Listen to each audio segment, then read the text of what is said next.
Well, hello there, Top Fan Rivalry followers. It is Bill from Top Fan Rivalry, and when doing the weekly review by myself, unfortunately, Jackson has fallen ill. Tis the season. He lives on the East Coast. It's cold. He's got a newborn, so they catch everything. And all the best. Tip your hat to Jackson, and hopefully that he recovers here pretty quickly, and he'll be on next week. A lot to talk about in this episode, or this show, I should say, today. First of all, happy Friday to you as these air Friday mornings.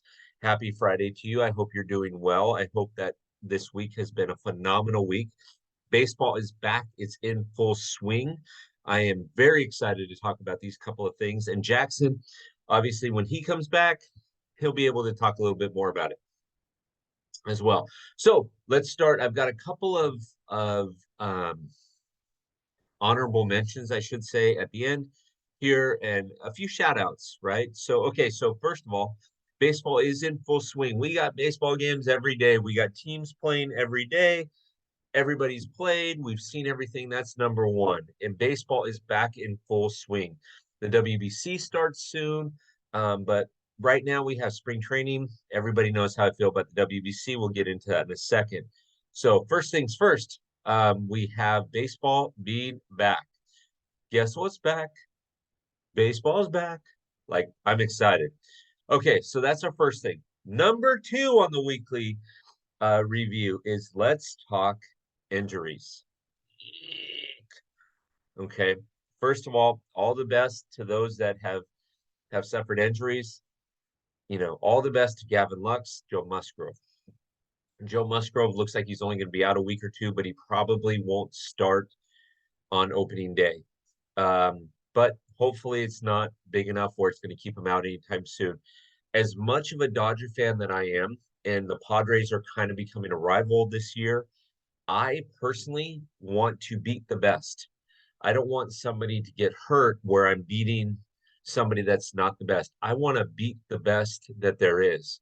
So please, by all means, you know, all the best to Joe Musgrove and all the best to those around him and his family.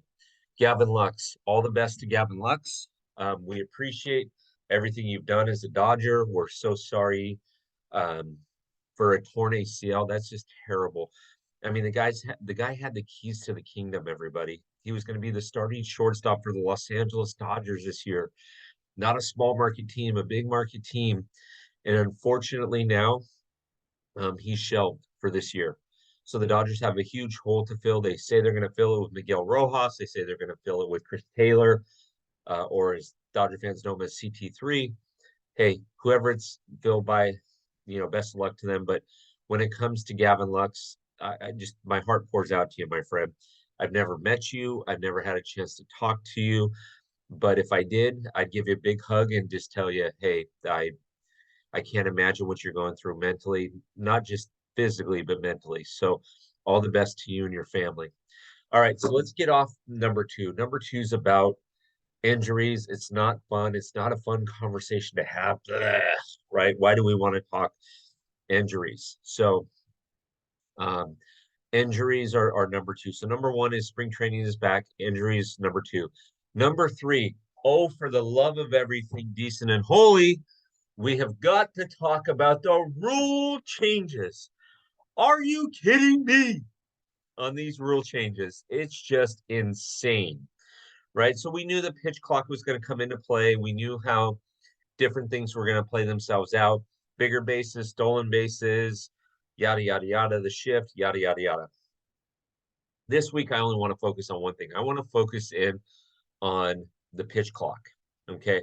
Now, keep in mind, if the batter takes too much time and the pitch clock expires, he gets an automatic strike. Okay. The pitcher gets an automatic ball, which could be ball four, right?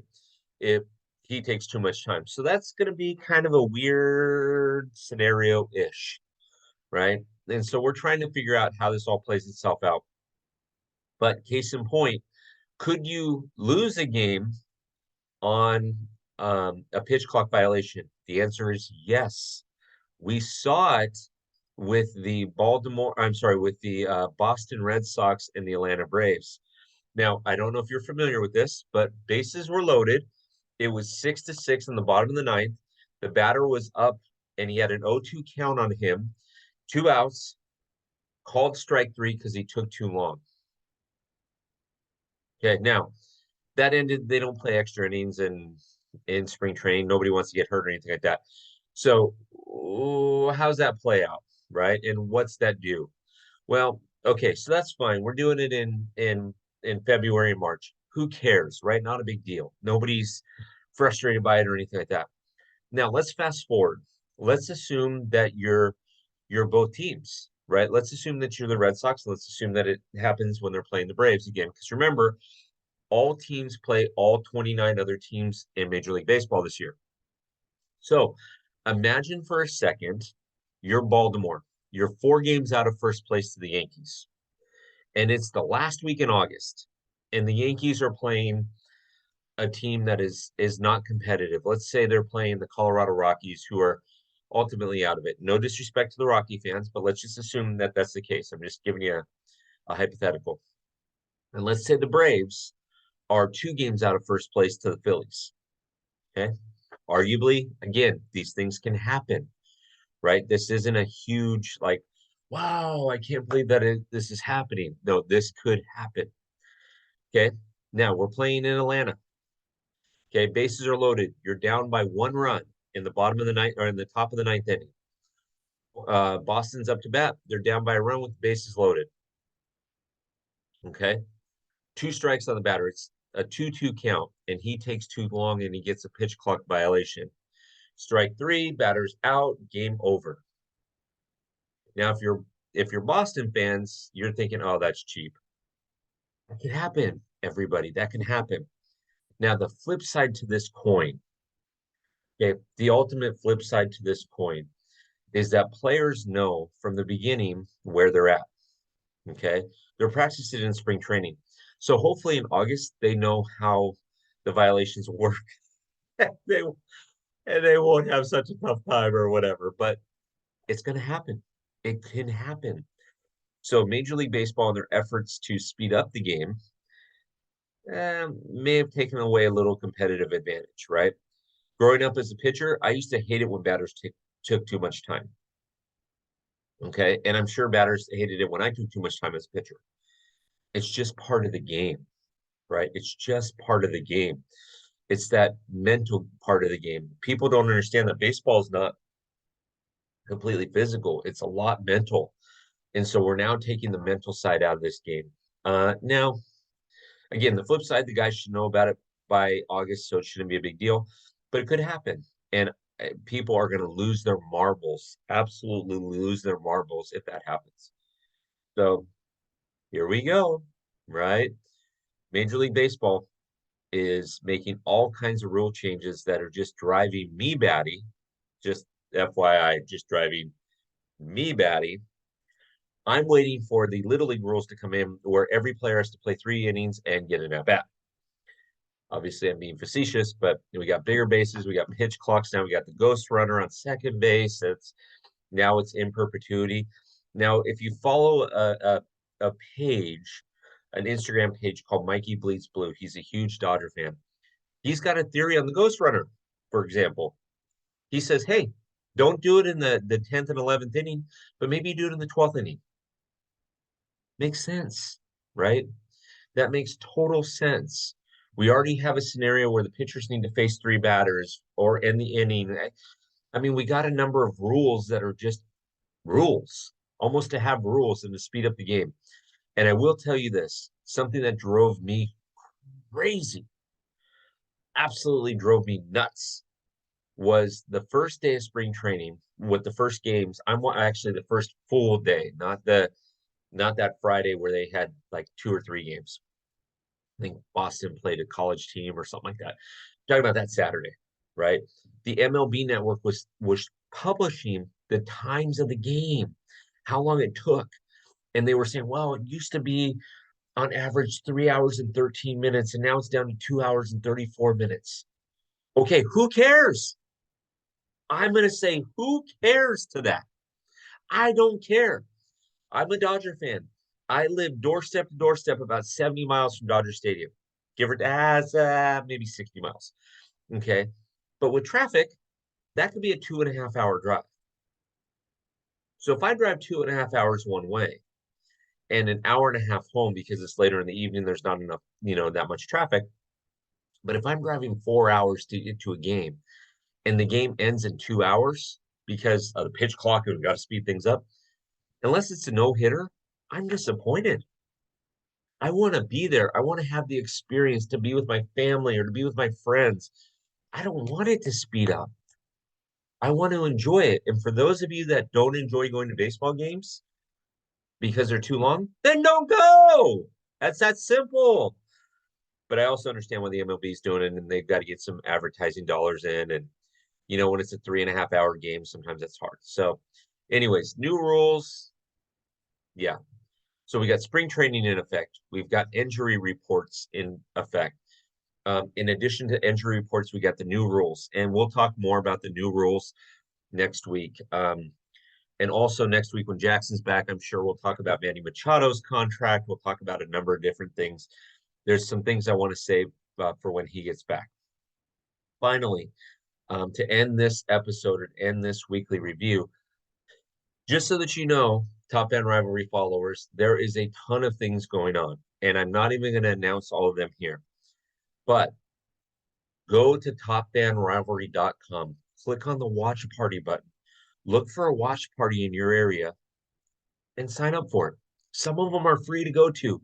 If we have costs because we've rented out an entire space, then we have cost and we'll give you guys a discount on that. But even if you have to pay to get in the door, we're going to give you some type of drink ticket or appetizer or something.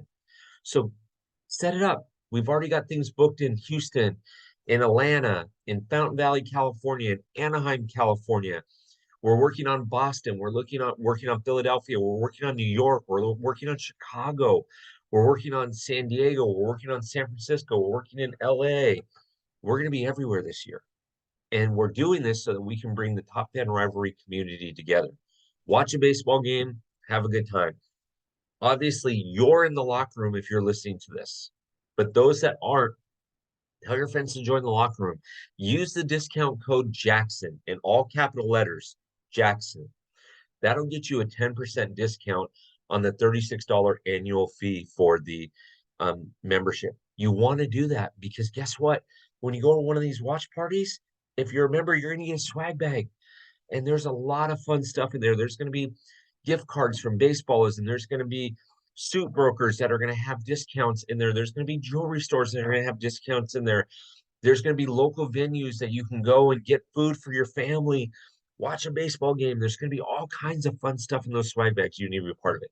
So anyways, go to topfanrivalry.com, click onto the watch party, and schedule yourself to be at a watch party. I cannot wait to meet every single one of you on these. In addition to that, make sure that if you want merchandise like hats like this, shirts, polos, koozies, whatever we have in the team store, make sure that you use the discount code Jackson. If you refer somebody to the locker room, discount code Jackson.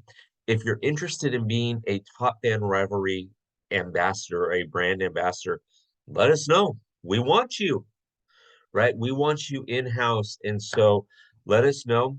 Keep us posted. We're getting ready to launch a new show, which we won't talk about tonight here, but we're going to talk about it next week. We're getting ready to launch a new show, and it's going to be phenomenal. And you can only see it in the locker room.